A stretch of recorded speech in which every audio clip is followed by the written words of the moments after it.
మొదటి శతాబ్దములో క్రీస్తును నమ్మిన వాళ్ళందరూ క్రైస్తవులయ్యారు. రైట్? ఏ క్రైస్తవులయ్యారు? బ్యాప్టిస్ట్ క్రైస్తవులా, లూథరన్ క్రైస్తవులా, పెంతికోస్తు క్రైస్తవులా, హెబ్రోన్ క్రైస్తవులా, సిఎస్ఐ క్రైస్తవులా, ఆర్సిఎం క్రైస్తవులా?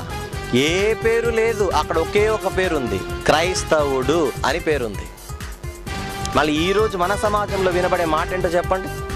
ఏ క్రైస్తవుడు అంటే నువ్వేం చెప్పాలి? ఇప్పుడు నువ్వు సిఎస్ఐ క్రైస్తవుడో చెప్పాలి, బ్యాప్టిస్ట్ క్రైస్తవుడో చెప్పాలి, పెంతికోస్తు క్రైస్తవుడో చెప్పాలి, హెబ్రోన్ క్రైస్తవుడో చెప్పాలి.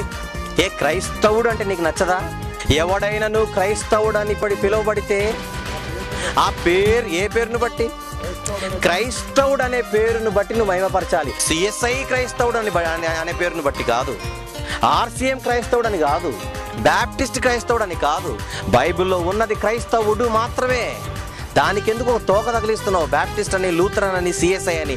అది లేకపోతే అతను క్రైస్తవుడు కాదా? అసలు పరలోకం ఎవరిది? క్రైస్తవుడిది. సాతాను తంత్రం పసిగట్టండి. ఇక్కడ క్రైస్తవుడైతే నువ్వు ఆనందపడు అంటే వాడేం చేశాడు? క్రైస్తవుడైతే కాదు నువ్వు ఆనందపడవలసింది. ఏమైతే? నువ్వు సిఎస్ఐ క్రైస్తవుడైతే ఆనందపడు, బ్యాప్టిస్ట్ క్రైస్తవుడైతే ఆనందపడు, హెబ్రోన్ క్రైస్తవుడైతే ఆనందపడు, లూథరన్ క్రైస్తవుడైతే ఆనందపడు, రోమన్ క్యాథలిక్ క్రైస్తవుడైతే ఆనందపడు. ఓన్లీ క్రైస్తవుడైతే వద్దు, బాగలేదు ఇది.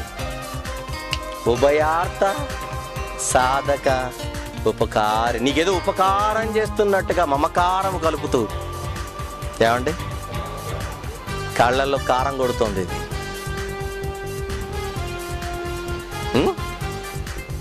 దేవుని మాటలో అది క్రియేట్ చేసిన మరో ద్వంద్వార్థం చూడండి.